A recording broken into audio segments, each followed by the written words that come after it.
Hey there, I'm Alan Matthews from Classical Guitar Shed, and in this video we'll be talking about what you don't need to know in order to learn guitar. There's a bunch that you don't need to know, and we'll be talking about some of it. If you enjoy this, please do subscribe to this channel so we can get more later, and also hit the notification bell so that you get notifications.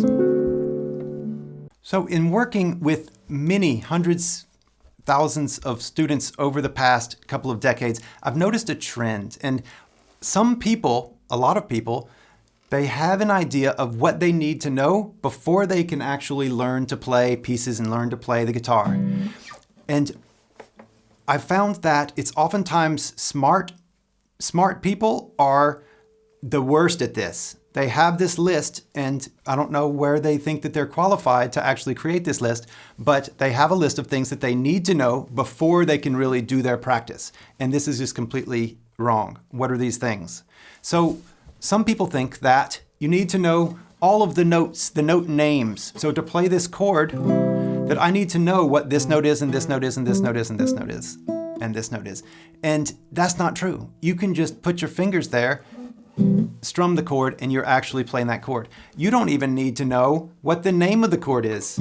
It's useful at some point, but to play it and to practice a piece of music that has this in it, you don't actually need to know what that is, especially if it's a crazy chord that it's not one of your regular chords. It's a funky chord. It doesn't happen very much, but you think that you need to know why it is there and what's going on with every little element of it. You don't need to know any of that stuff. The same thing with the scales. And why are these notes put together in this way? Why is the scale, the major scale, created as it is? Why is the chord those notes instead of other notes? All of this it's music theory, it's esoteric head knowledge, and it doesn't actually help you play the guitar at early levels. If you're just learning the guitar, you do much better to just put all of that out of your mind and pay attention to the task right in front of you, which happens to be a particular exercise or a particular piece of music or whatever it is that you're actively working on right then. Getting your hands moving, that's much more important. Can you move your fingers in a way that works and sounds great and will help you to get to faster and more advanced levels of playing? These are way more important to practice than knowing the reasoning behind things. We naturally want to. If we're inquisitive, if we're curious, that's wonderful.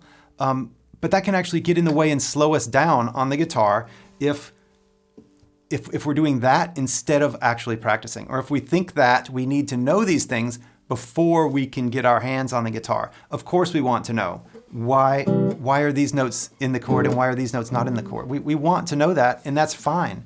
We can research that after practice if we really want to, but we don't need to know it.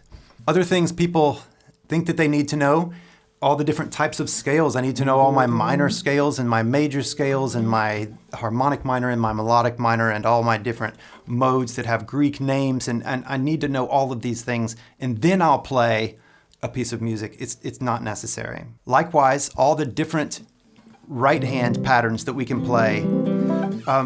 You don't need to know every single right hand pattern in the world before you play the guitar. You just need to know what's in the piece of music in front of you, and you need to work on those. And that is all. And so if we can focus just on the next step, then that's the way that we climb the mountain. We just take it one step at a time. Eventually, we'll definitely get into all those things. Eventually, you'll find those in your pieces. You'll come across them. You'll ask the question after practice. You'll go and research it. You'll find an answer. These answers build up. You start to recognize answers in one piece that you got from a different piece, and all of that creates this wonderful hologram in your head of how music works. But you don't need that really advanced mental conception before you play your guitar. So allow yourself to not know that later you will know more, and that when you do know more, you will be aware of so much more that you don't know. The more that you know, the more there is to know, and the more that you learn, the more you realize how little you know. So this is just it's an ever broadening chasm. And so take that and just put all that aside and just play some guitar, get into your hands, focus on your muscles and the feel of the strings under your fingers, the sound coming into your ears in real time. And that's a much more rewarding practice, and it gets you better faster. All right, I hope you've enjoyed this. please subscribe to this channel, and I'll see you soon. Bye-bye.